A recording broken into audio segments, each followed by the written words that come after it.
We want to welcome everyone to our board meeting tonight. It's great to have you with us. And we are going to get started. Got a couple just coming in a little bit late, I guess. We're going to get started with our public comment. I'm going to get a drink first. Excuse me. We welcome public comment, and so we have public comment at the start of each one of our business meetings, and we encourage and welcome members of our community to come and comment to us. We like to hear from you. This is reserved for those who reside within Davis County or work in Davis School District. The sign up with your contact information has been available out in the hallway prior to the meeting, and you'll be called up one by one, and the list looks like this, so I have it right here. This is not an opportunity to air complaints or comments about individual student education issues, bidding, contracts, or issues related to employment for which other avenues of communication exist. Derogatory comments about district employees or board members will not be allowed. We will treat everyone with dignity, respect, and kindness, and we ask that you do the same for us. Each speaker will be given 2 minutes to give their comment. That will be timed, and you will be given notice when your time is up. Please know that we are listening to you and taking notes, and there will be follow-up. So we'll get started with that right now. We have previously had our Pledge of Allegiance in our workshop earlier. So our first speaker is Kenzie Skadlock. Hi, Kenzie.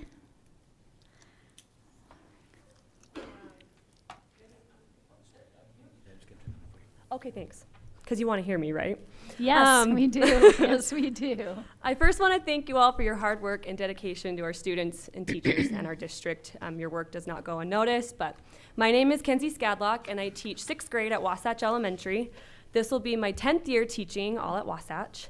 I love working for Davis School District. Some of the highlights of my career are being a recipient of the Best of Davis Award in 2024, being a part of the first Davis Teacher Leader Fellowship cohort, being a new teacher leader, and this past year being a part of the Leading Educator cohort. Tonight, I want to share how the Leading Edge cohort transformed my teaching. We spent months studying how to become a leading 21st century teacher. One project in particular stands out. Every year, I do a PBL project for our Ecosystems and Adaptations unit in science.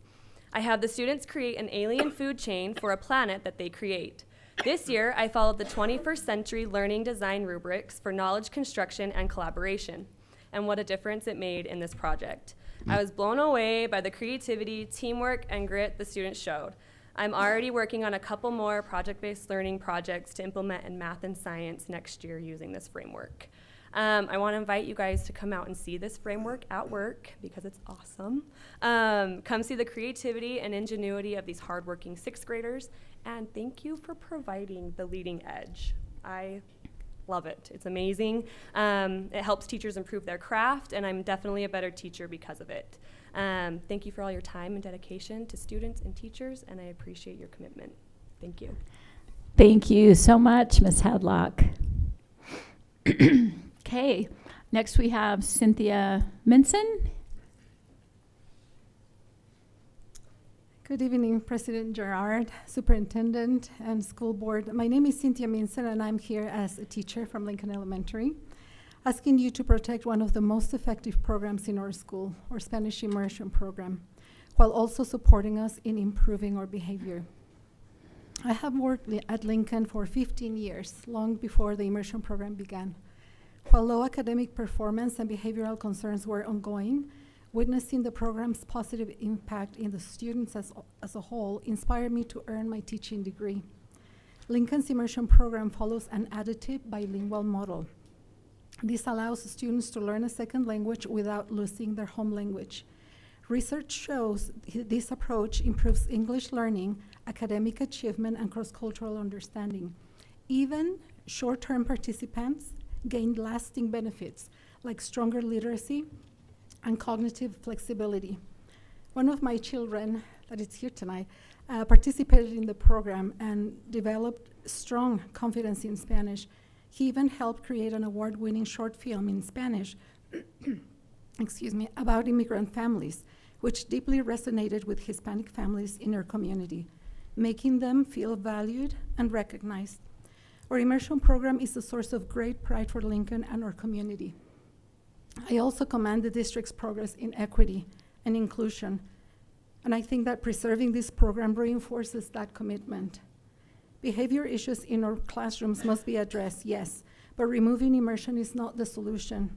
Instead, please support us as we work to have more support staff, consistent behavior systems, and trauma-informed teacher training.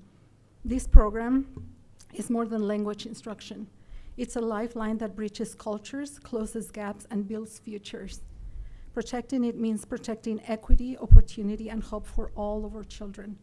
I urge you to stand with us in preserving this vital resource and to see the difference it makes every day at school. Thank you so Thank much you. for your comment. Okay, we have Annabelle Harris.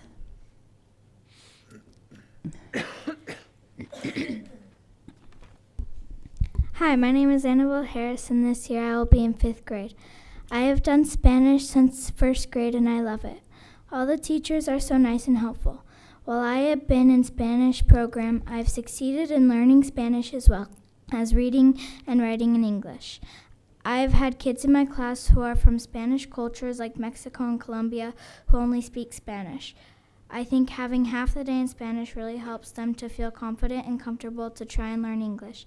I've noticed even though they have half the day in Spanish, they are still improving on their English. I have neighbors from El Salvador who only know Spanish. I think it helps to have neighbors who know Spanish so that they will be able to play with us.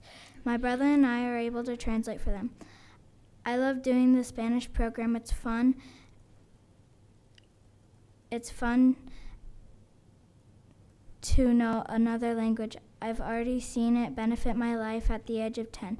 I know me and a lot of other kids will be very sad if you get rid of the Spanish program. Thanks. Thank you. you.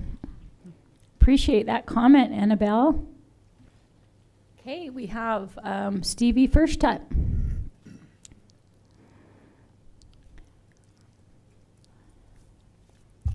Thank you, President Gerard. Superintendent, President Gerard, and members of the school board.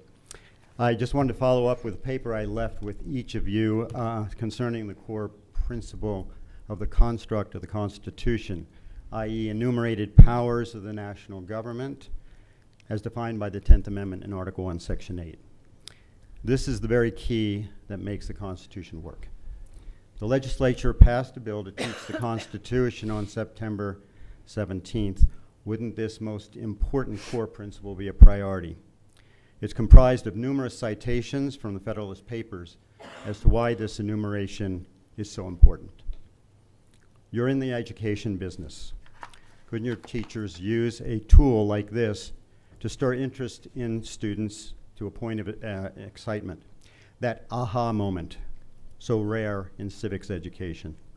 The Constitution is the what, the rules by which the government operates, but the Federalist Papers are the why, the reasons for those rules, which evinces that aha moment. Students need that, and this can give that to them. This will increase respect for the district's civic instruction. It will also assuage the lack of constitutional knowledge in our citizens. President Gerard just introduced me to Dr. Toon, and so I'll go in that direction and work because this is a curriculum. But thank you for your time. Thank you, Mr. Firstut. Thank you. Okay, now we have Lonnie Harris.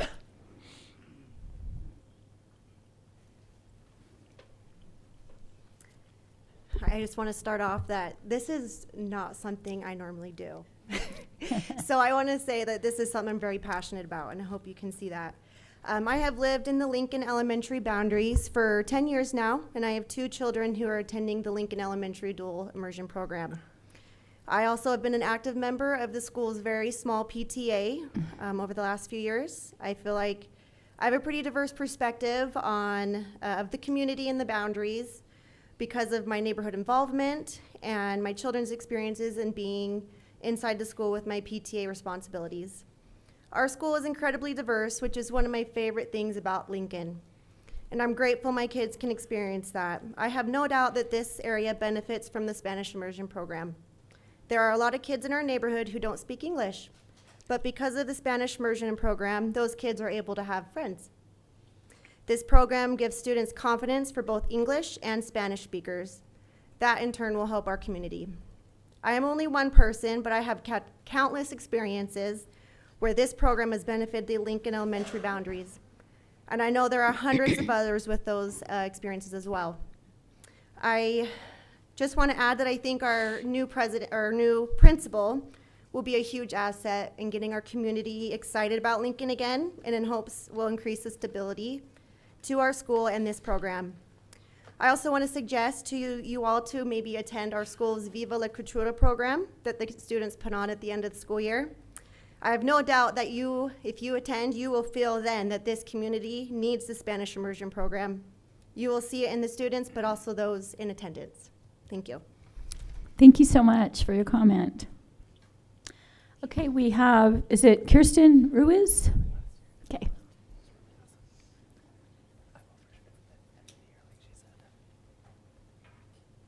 Hello, my name is Kirsten. I am a part of Lincoln. I was formerly an employee as well, and now I am a parent of Lincoln Elementary. So I'm lucky enough to see both sides of this program. I'm coming today as a parent. I have a son who attends and a daughter who will be attending. I want to speak on the value of Spanish immersion and my concern of it possibly being taken away. My son is growing in ways that I wouldn't have been able to provide myself as a person. He's not just learning another language, he's building confidence, empathy, and a broader understanding of the world. He comes home and is excited to teach me and his younger sister words that I wouldn't just bring up in my day, and it's been so fun to see that.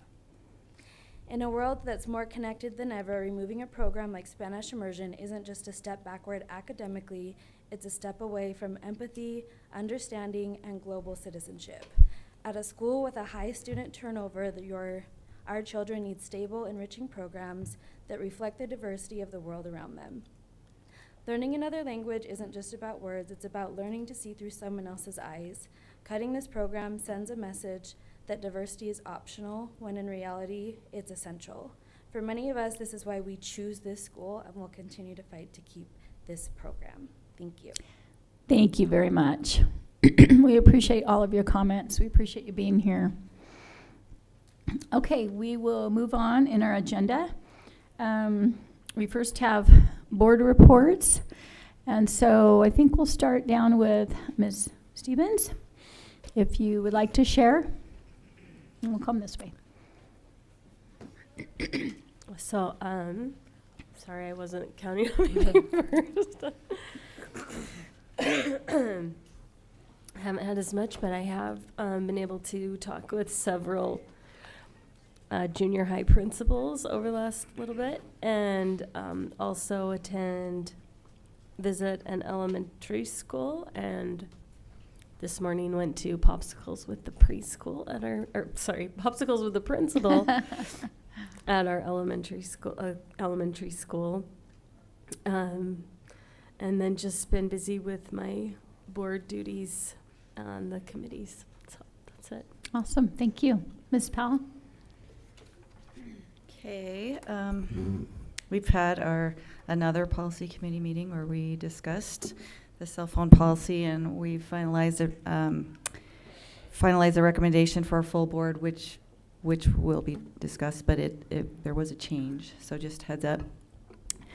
Was able to go to the district leadership meeting, and I really enjoyed the presentations that I went to. One of them was with the classifieds, and it was about crucial conversations, and they started out with the premise, it's not our job to be liked. If we're basically liked all the time, we're probably not doing something right. Interesting conversation. And then also I went to a guiding coalition, and that's kind of basically talks about PLCs, like teachers getting together and kind of guiding the direction of the school and in education and that process. But anyway, they were talking about how it's important to value dissent, and I totally agree with that. That's part of our kind of process of being involved. I was also able to go to the new teacher orientation this morning, not all of it, but enjoyed what I was able to hear. I went to the one for the counselors, and it was interesting. They said that there were tons of applicants this year for counselor position and just a few slots. So, I mean, good for us. Maybe not for people looking for a job to be a counselor, but I was excited to see that they play a crucial role in our schools, and I know my kids have benefited. I met with our board auditor briefly, and they just briefly updated me, and we're expecting the Davis Connect audit to be completed within a couple of months, and it's on track. So that's it. Awesome. Thank you. I'll go next. I really enjoyed the leadership conference.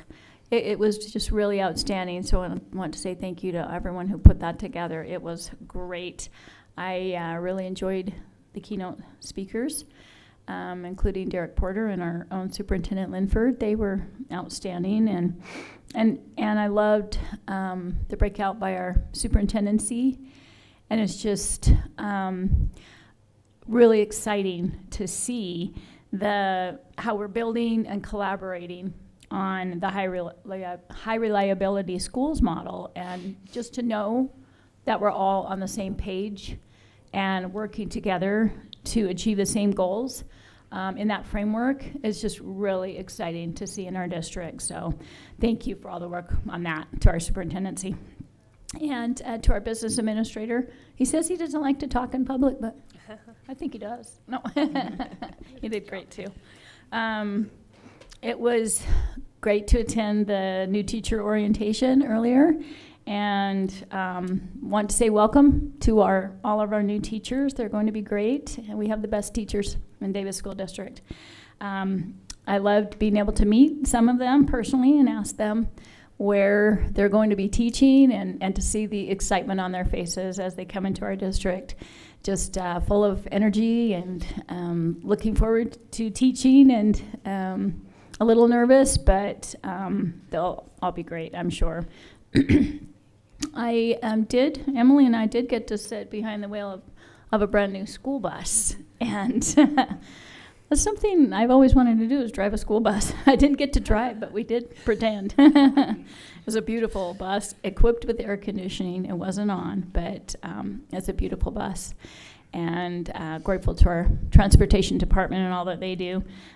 We did have a finance committee meeting, and we're preparing for our truth in taxation, so that's coming up on the 19th. And that's about it.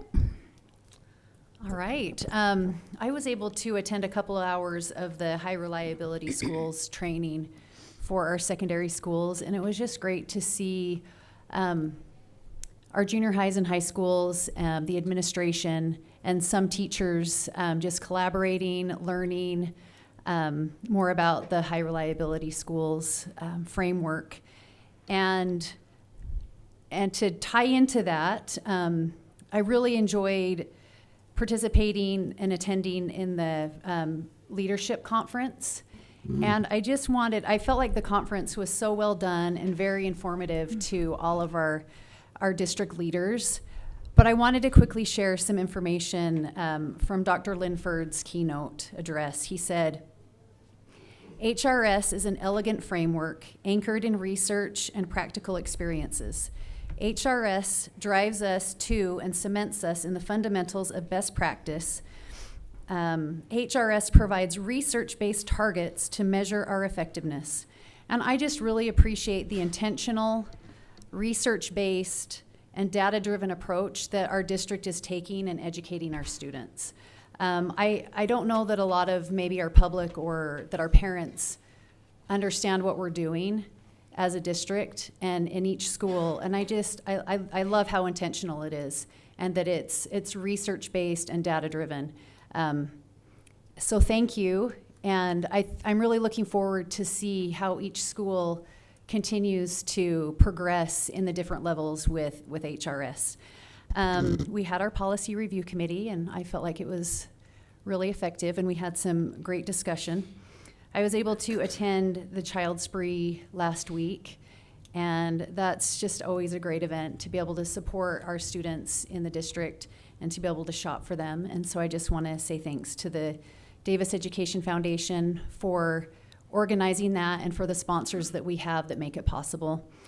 And it was fun to be at the new teacher orientation this morning. I was only there for a couple of hours, but it's just exciting to see our new educators and to just get a feel for the culture that we have in Davis School District.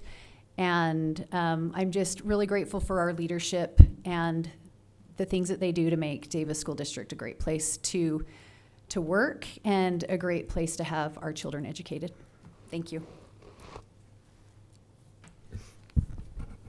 Okay, well, I do not have a lot to report. I've been kind of out with my family, but I did want to mention that I have had the opportunity to be assigned to the Council of Governments, which is a group that meets. We meet every other month on the third Wednesday, and it includes all the mayors in the county and the county commissioners and some other county officials, and then one school board member, and that's me.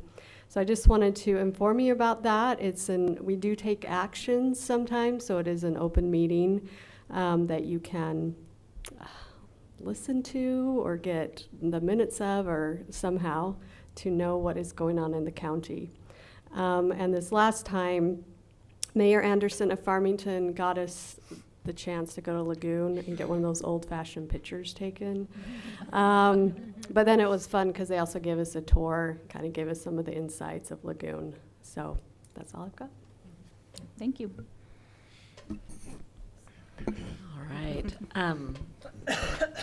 I just this morning was able to go to Bolton Elementary, where I was invited to speak with the Hope Squad and their student council about leadership. And it was so nice to be able to talk with these students about recognizing the needs of the students around them and acting on ways that they can make the students feel more included and help them out at school. So that was really fun this morning. And Bolton is our home school, so it always feels like going home to be able to go there. I also went to our new educator training early this morning, and that was exciting. I love that we get pump up and get excited even at 6:30 in the morning. And that was super fun to see the cheerleader squads and the band that were there of students that were there early in the morning to welcome our new educators. And thank you to those that worked really hard to plan that event. We also had a community event that was at Bountiful High School. It's called a Community Closet, which was organized by community members. That was a distribution of clothing to families that of used clothing was available, but it was organized by community members where they brought in so many clothes, and there were so many of our students that were there to help organize, and that was an amazing event as well. And I also was able to go to the Child Spree, where I was able to pick out clothing for a student, and I was super excited about going over the required amount. I felt like I was a good budgeter, that I got double the amount of underwear, double the amount of socks, and double the amount of pants and sweatshirts, because I picked out stuff that I would have picked out for my kids. So, but thank you to our phenomenal Davis Education Foundation and our donors for that wonderful event that clothes over 500 children, and that is a huge event to coordinate. So thank you for that. I also went to a popsicle party at Bolton, and I love that our administrators are doing so many things to help help families feel connected to our schools. So that was super fun. Policy committee, which we'll discuss again later today, and the summer leadership conference was also wonderful. And I was even able to go to one of the fun activities on the day before where I decorated a cake. That was a new skill to learn. So, but so many wonderful things going on, and just also a shout out to the families and students that are preparing over the next 2 weeks or less than 2 weeks at this point, to get your children back at school. We appreciate all of those efforts and hope that you're feeling excited and that you're getting used to waking up a little bit earlier than than you have been over the last several months. So. Okay, Michelle. Awesome. My first update is actually clear back from June. I forgot to mention it at our last meeting, and it was really awesome. So I was able to attend the Utah Financial Educators Hall of Fame back in June, and it was exciting because we had not just one but two recipients from Davis School District. Shad McCord is from Northridge High School, and he actually received the Lifetime Achievement Award for Utah Financial Educators. And I knew Shad because Northridge is one of my schools, but it was really fun to learn from their perspective all of these things that he hasn't bragged about. But he's taught financial literacy for 14 years, and his classes have placed in the top 3 of the Utah Treasurers Investment Challenge. I guess before it was known as the Stock Market Challenge.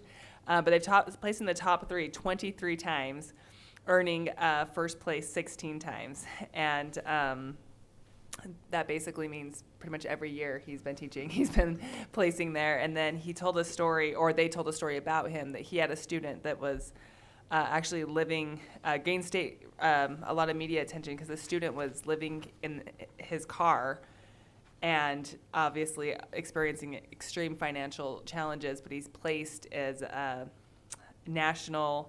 placed in the very top for this award under Shad's guidance, and obviously learned skills that have served his whole life. So that was really fun. So congratulations to him. And then the Teacher of the Year was from Mountain High School.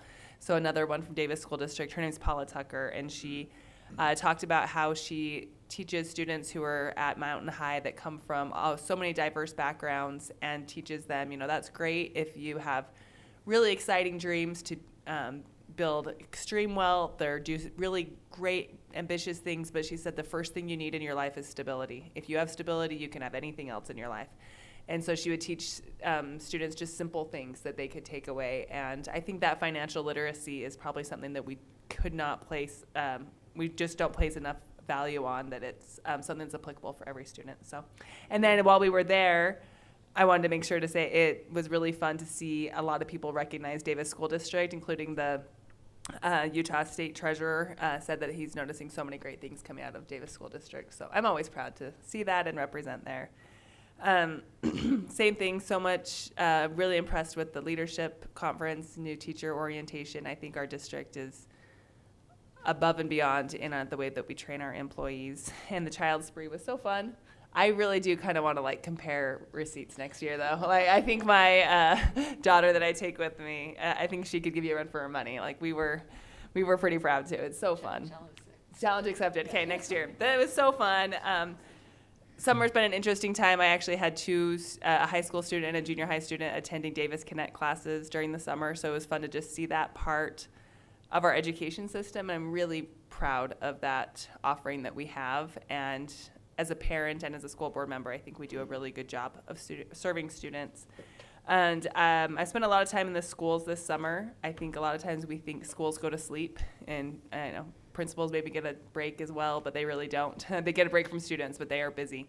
And I was able to attend Lincoln Elementary's community night a couple weeks ago. It was actually right after our board meeting. I ran right over, and it was fun. I wish some of the families were still here because I didn't get to talk with them tonight, but I've been really connected with that school, the new administration. They have really exciting plans for benefiting the community. Will be really involved, and just want to make sure that they know we'll be reaching out quite a bit before that October 28th hearing for their dual immersion program. And I want to make sure that they know that we are very conscientious of that decision and that community. And yeah, I plan to visit all my schools and do a similar thing, but it was fun. So, thank you. Okay, thank you. I did forget to mention that I did learn some very interesting facts about our new secondary directors. So that I never knew before. never would have guessed, but that was a fun breakout also. So thanks for that. And I also want to mention Catalyst because, well, Lisa was decorating cakes. I was putting together meals, and that was really fun. You know, Catalyst is an amazing place. We should be so proud of what goes on there. So that was fun. Okay, Superintendent Linford, your turn. Okay, thank you. I'll be brief as I can be. But there's a part of me, and I don't want to call it Kristen, but I want to know: were you dressed as a gunslinger in the picture? Was it a barmaid? There are so many options. There was a gun involved. Okay, all right, okay. Yeah, that's excellent. So just a couple things. I wanted to echo what the board has said about our leadership. It was interesting this year when I spoke to Dr. Toon about this, I expressed that, man, this might be a little more dull than past years. We spent a lot of energy on really trying to be clear with messaging and alignment, and the feedback that we received was just really tremendous, that they really, and when I say they, I'm talking about the leaders of our schools and our departments, really appreciated the clarity, and I just wanted, I mentioned this when I was on the stage, but this alignment and these things really don't happen without Dr. Toon putting the conference together and spending so much energy and caring for it. I make jokes about him not sleeping during that week, but really he's not sleeping. So I really appreciate him and the whole team. In fact, this room is filled with people that just make this district go. And we celebrate a lot of things with our district, and it's uncanny. It's just, and it's such a rare thing that a district has just so many positive things happening. And most of those things don't come from my chair. They come from the chairs out here in the audience. Just really grateful for the folks that represent so well and give us so many things to celebrate in serving our kids. So appreciate you. We want to celebrate you and appreciate, I said this to the group, but we can't do any of this without a board that supports, without a board that doesn't get caught up in distractions, but focuses on the right thing. So thank you. Thank you. Okay, we have our consent agenda. Does anyone have any of these that they would like to move to a business item? Seeing none, I will entertain a motion to approve our consent items. I move we accept consent items 1 through 7. Okay, is there a second? I'll second. Okay. Okay, any discussion? Okay, seeing none, we have a motion by Ms. Price and a second by Ms. Stevens to approve the consent items 1 through 7. All in favor? Aye. Any opposed? Okay, that motion passes.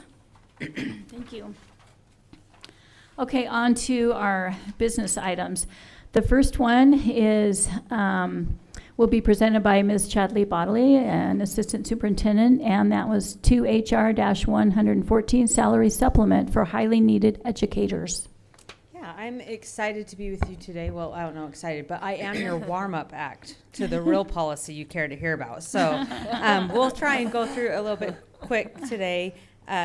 One of the things that I wanted to do, if we can just go through, oh, I have a clicker. So we'll start with just looking at the history of what got us to the SHINE policy. This is SB 173 that passed in 2024 that we're looking at. So what we're going to do is just talk a little bit about where it's come from.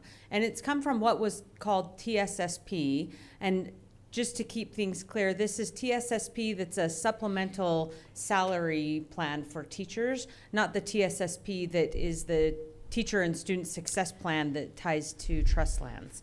So teachers have received a supplement to their salary each year if they were teaching in these high need areas.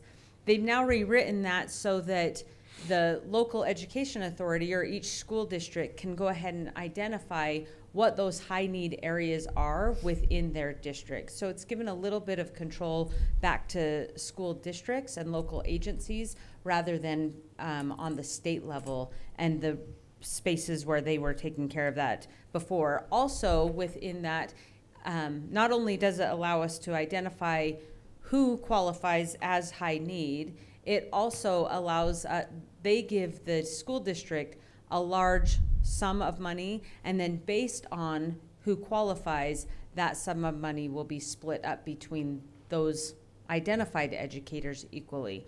Whereas in the past, they had just set a certain amount up. So I think it was like $4,500, I think, was the supplement that they were getting. So that total amount could be different based on the number of educators that we identify as high need, either greater or lower for that. This is the highlights of the new policy, which I believe you have in your packet. But one of the things that we're looking at doing is we'll convene a committee that will go through and look at a lot of the personnel data that we have that will be supplied to us from our Human Resources Department. We'll use that committee that will consist of teachers, administrators, teachers who have qualified in the past, and new teachers, administrators, and then department personnel like teaching and learning. We'll use human resources and probably even CTE, some of those other areas, to identify who we would believe is highly like a high need educator area. Some of the areas that we've already talked about, there's some CTE areas that we look at, as well as special ed teachers, areas like that, where it's just really hard to hire teachers in those areas, as well as locations in our district. So we can expand this beyond just content areas and really look at location areas as well. So those are all of the things that committee will take into consideration as they determine those. Once we've determined who those high need areas are, then we'll look at how we're going to go about communicating that information out. So we'll make sure that, and this kind of goes into that next slide, we'll make sure that the committee does a really good job of communicating out to teachers that they have been identified, as well as teachers maybe in the past that were identified and are no longer identified. So a comparison between those 2 years, so that if a teacher believes that they have been taken off the list inappropriately, that we can make sure that they are getting back on the list. Now, that appeal won't be to appeal the areas that we've identified as high need, but just if we've missed them and they do qualify underneath the high need area. And then, so that will go through an appeal process, a communication process, and then we'll go ahead in the fall of the following year to disperse those funds. Backing up to this school year, since this will be kind of our first implementation school year, our plan is just to go ahead and maintain those same qualification standards that we've had with TSSP in the past. So since this is a new policy and we're so close to the beginning of the school year, this committee hasn't had a chance to convene. We're going to just go ahead and hold those teachers who have qualified in the past harmless for this school year, and then run through this process this current year. So I bring this policy to you. I think you have all of the full details in your packet, but I bring it to you under a first reading and for you to discuss and hopefully approve through that.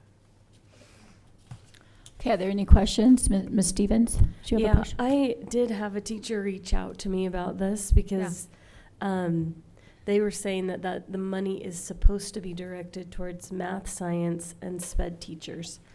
So does it specify that? It does not. And so in the where past, they would get that yeah, is so because that is who had been qualifying under the TSSP legislation, but with this new legislation, it identifies, and I can get you the link for the state legislation as well, but it identifies that it's up to the local education authority to recognize and review the data for what's high need for their area. Okay. Okay, thank you. Any other questions? Oh, sorry, Ms. Powell. Yeah, so I know in the past, math, that's been difficult to find qualified teachers for some high-level math. Yeah. Is that still the case, or is it starting to not be the case, or does it depend on the area? Some of it depends on the area. Some of it, I wouldn't say that it's math generally, but certainly there are specific content areas within the math subject that would be harder. Physics, so chemistry. like CE. Mostly like our CE courses. I know even in history, a CE, like American Civilization 1700 teacher is very hard to find. But history isn't so hard to find. So there are some of those little idiosyncrasies within our content areas that can be really tricky to find. And then also location, right? Depending on where it's at in the district, you can have a larger pool than other spaces in our district. Is the CE not only just because it generally is higher level content, but also because of requirements? The like from requirements Weber set up State? from Weber State, Okay. typically. Okay. Thank you. Thank you. Any other questions, comments? Okay, if not, I'll entertain a motion, and remember, this is first reading. Alisa, Ms. Mercer? I move to approve 2HR-114 salary supplement for highly needed educators on first reading. Second. Okay. Okay, we've had a motion and a second. Is there any more discussion? Okay, motion by Ms. Mercer, second by Ms. Powell to approve 2HR-114 salary supplement for highly needed educators on first reading. All in favor? Aye. Aye. Any opposed? Okay, that motion passes. Thank you so much, Ms. Bodley. Next, we have Mr. Ben Onofrio, our General Counsel, 2HR-001. Thank you, President and members of the board. I hope you don't have any too many hang-ups. I appreciate being on call, and I hope I get you dialed in on this cell phone policy. That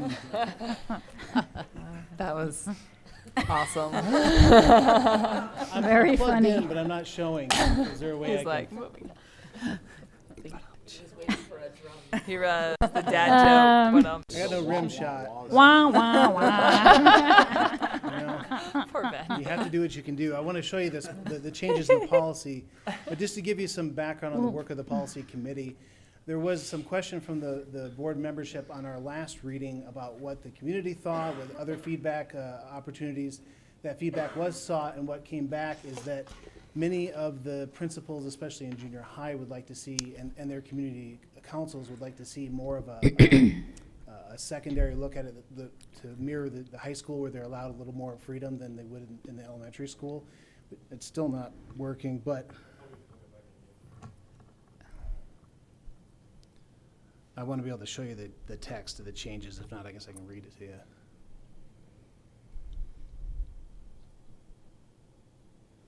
It was the joke that did it. Yeah. Try what?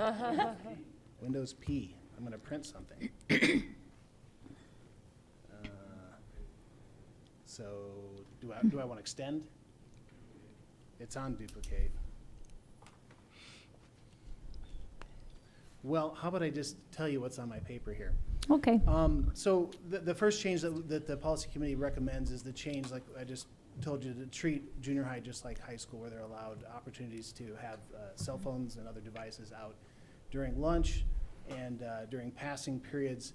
We changed the line at 4.3.2, if you can follow along, just to make it clear that we took out before school, after school in the secondary position, but that's not because we aren't going to allow before and after school, but because the policy doesn't speak to what we do before and after the bell. We also made a change to 5.2. Instead of academic reasons, it now reads academic uses. We thought that more accurately defined what we were talking about.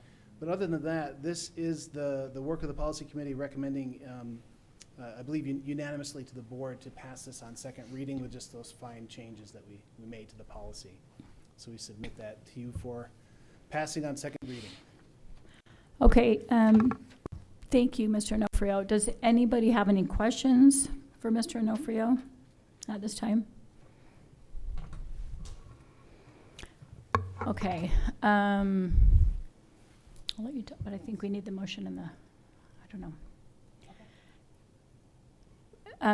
We're going to do the motion and the second, and then in the discussion, Ms. Price is going to speak, and then anyone else will have the opportunity to make a statement that they want.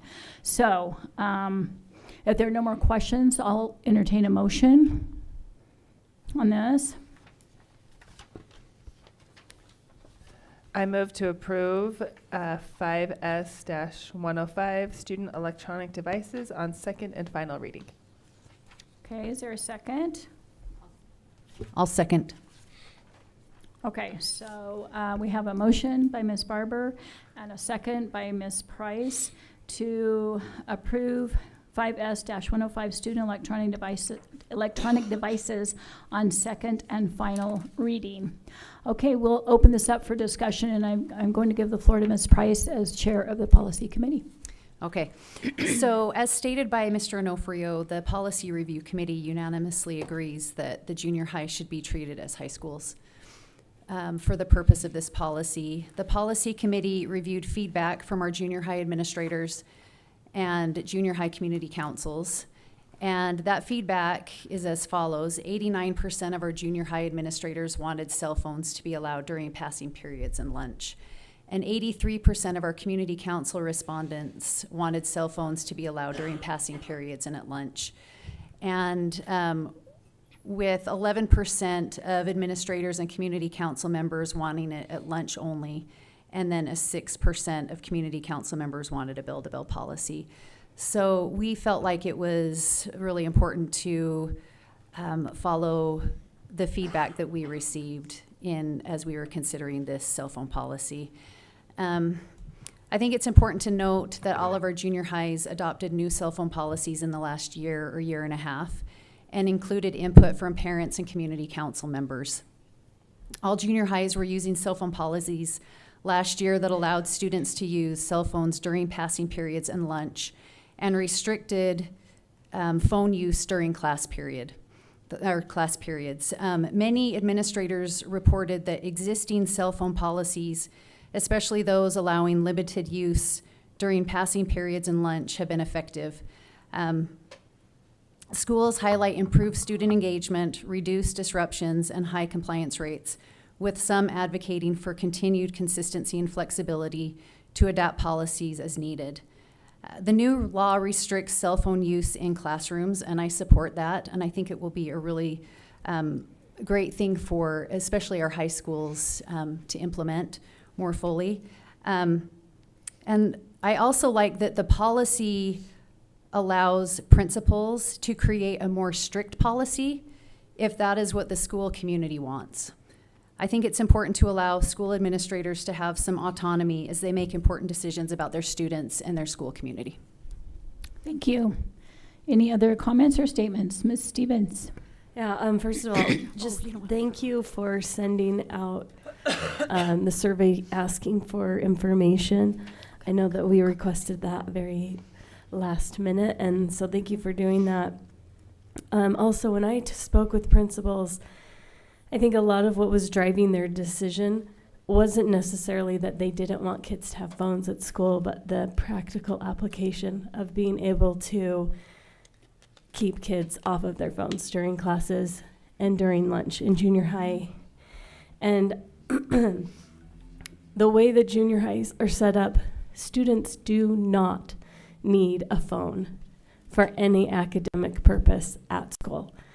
So I hope that we encourage parents that we are setting this policy, but we're asking you to make a decision as to whether you send your child with a phone every day to school. That there is no reason for them to have a phone at school for school purposes.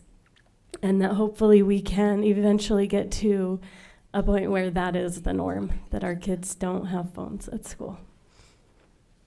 Okay, thank you. Ms. Powell? Okay, yeah, I just want to reiterate my support also for cell phone restriction during class time.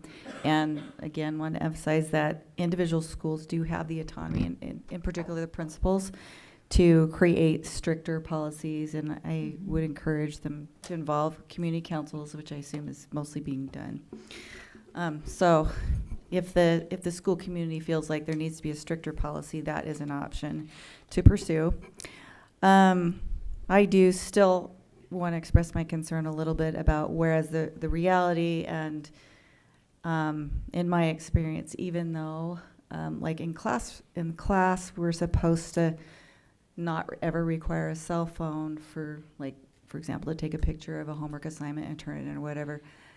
I have personally had my child not have a cell phone for a certain amount of time, and it was just very, as a practical matter, difficult. Even though everybody was very willing to work with this child, it's still, because it wasn't the norm. I just recognize the difficulties of that, and this may not be a win-win situation for everyone insofar in as much as there may be some still practice of, okay, take a picture with your cell phone and turn in your homework assignment. But I also get the realities that that's way easier to do right now.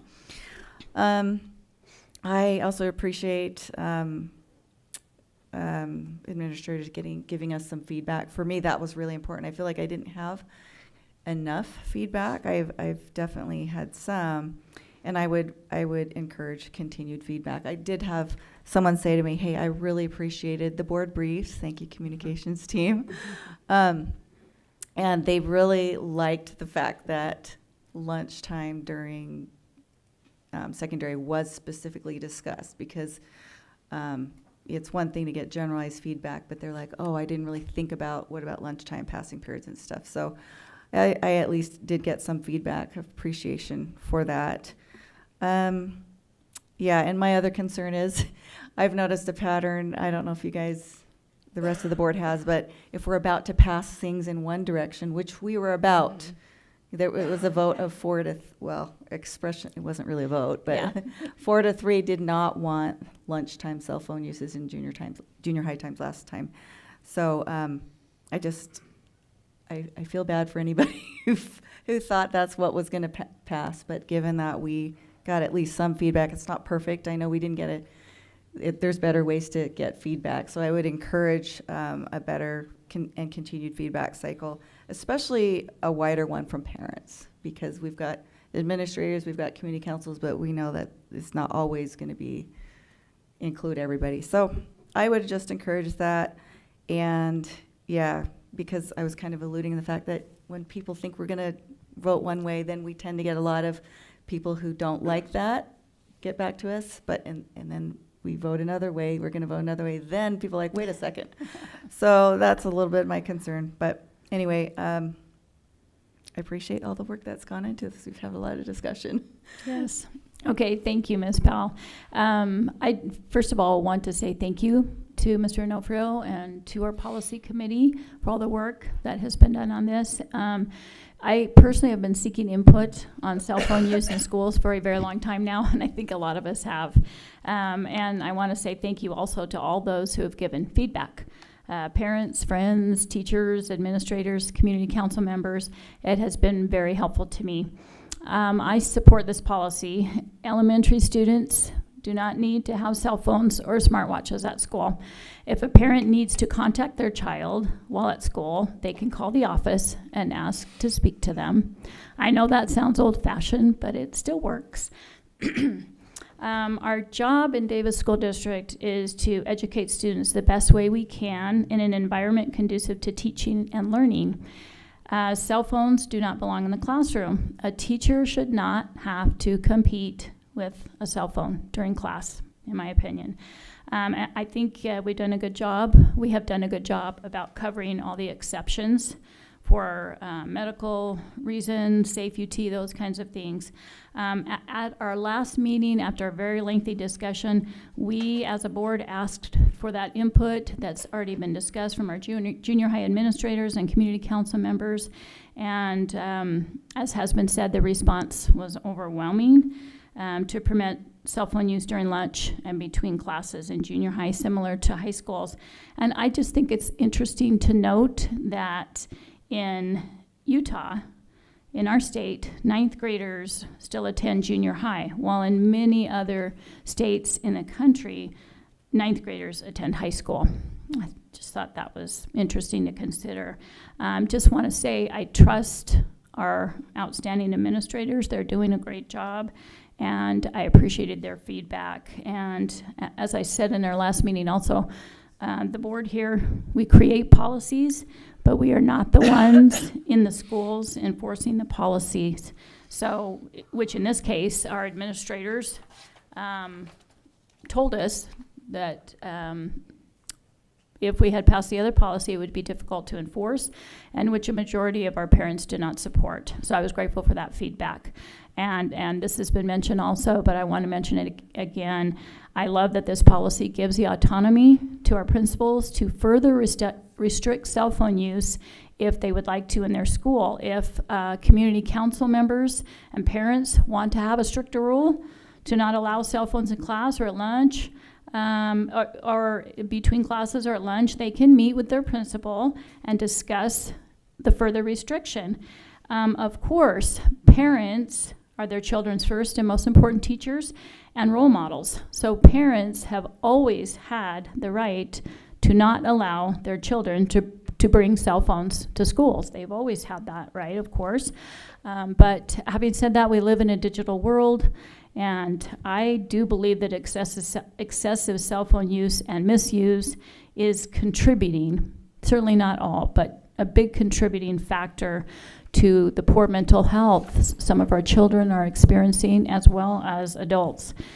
So it is very important to me that we work on a required education course on this important subject so we can teach our children and students the proper use of cell phones and show them how cell phone misuse may be affecting their mental health and well-being and maybe negatively impacting their life. So that's something that I would really like to see. Okay, we'll go down to Ms. Hogan, and then down the line, and then back to Ms. Price. No comment, okay.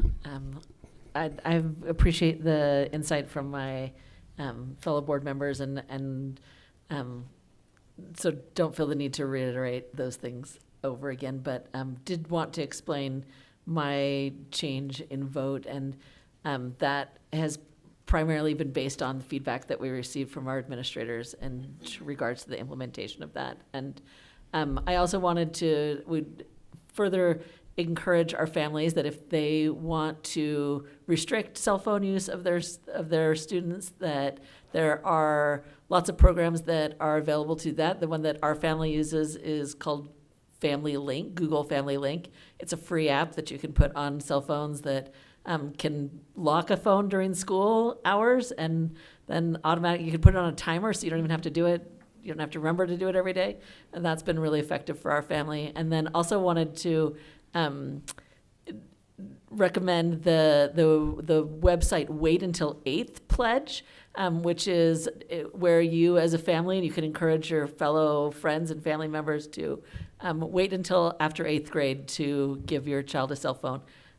We as a family signed that pledge and have followed that, and it's been beneficial. So those are my only comments, but thank you for all the work. I know that this has been a long discussion, and I've been grateful for all of especially the junior high school principals that I've had long discussions with and their staff, and I have great faith in our administrators, and also thank you to Council Onofrio for your leadership on this. Thank you. Appreciate you. Yes, thank you for legal counsel, and thank you to the policy committee. Ms. Price, I think you did a really good job summing up what went into that new recommendation, and it's really great to get feedback and get that so quickly to support. This is a hard decision to make as an elected representative because we have to take in all perspectives. And when I think about this policy, I think about, for me, it comes down to really how do we strike a balance? Because there are different needs, there's different perspectives and philosophies, and I think we're doing the best to just represent the entire school district, which is a really big ask. But I also think it comes to the opportunity for connection. Something Superintendent Linford said in our last meeting when he was talking about being a principal, and the times in between classes, and particularly lunch, were really important for him to connect with students. And I just kept thinking about that, and as I talked to principals, I thought, I'm so glad that they will have the opportunity to instead of monitoring cell phone use and getting kids in trouble, I'm hoping they take that chance to connect with students. And really, I think that will go further than any rule that we could put in. And so I really am hopeful. I think that the balance is going to be a key. It's always a tricky spot with technology, but as I talked to principals this week, I think finding that if we as adults can learn to monitor our own technology use a little bit better, we can be better role models for our students as well. I would also say, I think that teachers will know the best. We can trust teachers to do a really good job with their students and connect, just like we were saying, administrators connect with their students, and they'll receive that respect of keeping your phone in your backpack and learning in person. So great job on the policy. This is a big one. This was probably when I heard more feedback from than I anticipated. So thank you to everybody working on it. Thank you. Ms. Price? Okay, I just wanted to add that it is the desire of the policy committee that Davis School District Administration create instruction and curriculum regarding the responsible use of cell phones, the dangers and impact on mental health of excessive phone use, and cell phone etiquette. And we suggest including cell phone education units, possibly in 7th grade CCA, 8th grade health education classes, and in 10th grade driver's education classes. And we would also like parents to know that phones are not required for any reason in class for junior high students. Thank you.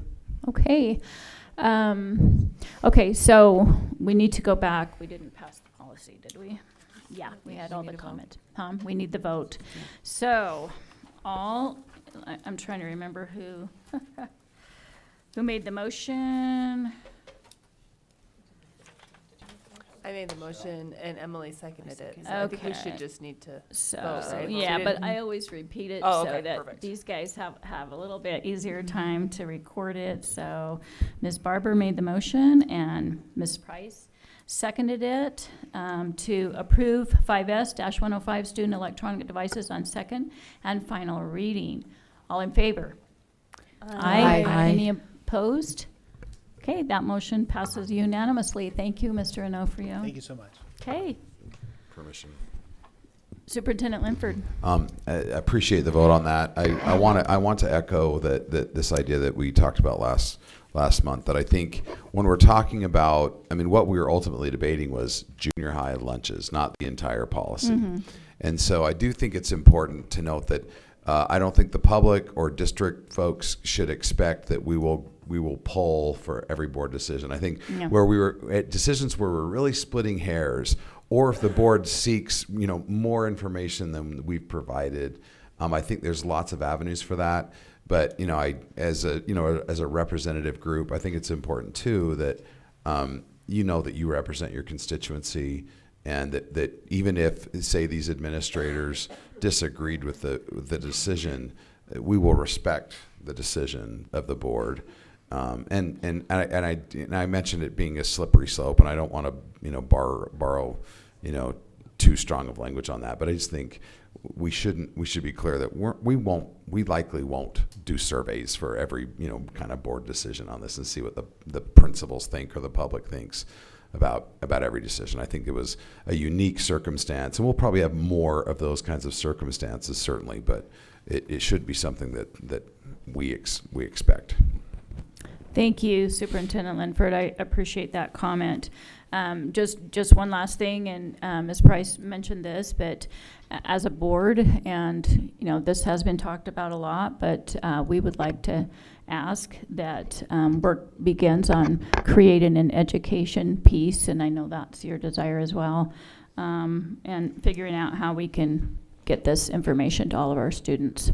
So thank you for working on that. We appreciate that. So, okay, the next presenter is Mr. Tim Leffel, our business administrator, about the declaration of surplus property.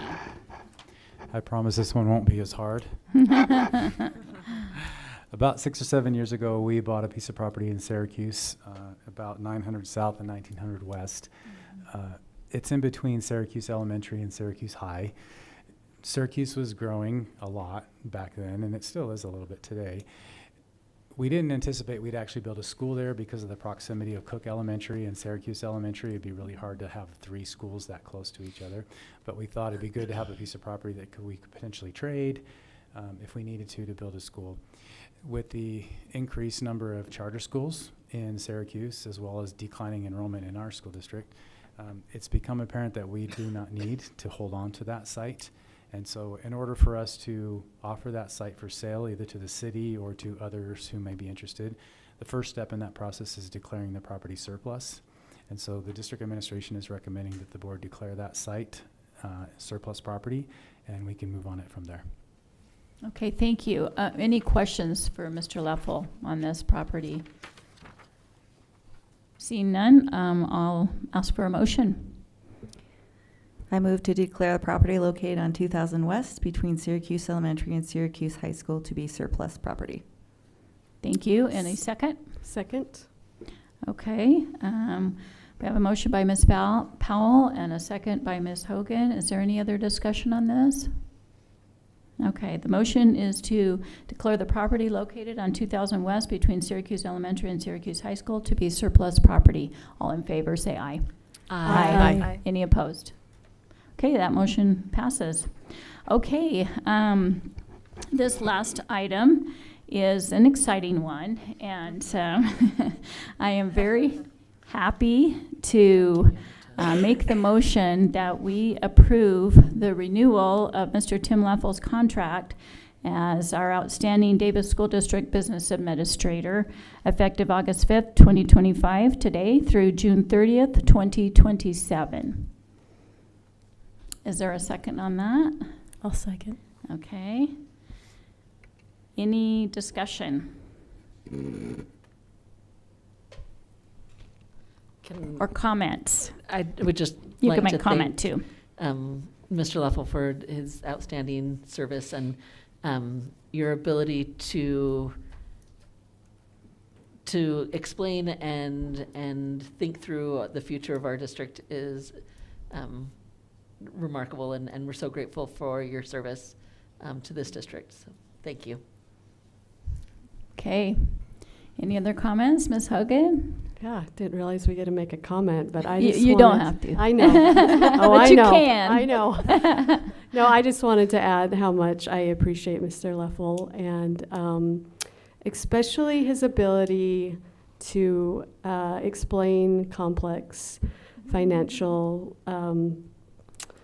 situations to those of us on the finance committee to help us really understand what we're doing. He's always very patient, and he is very knowledgeable and does a wonderful job.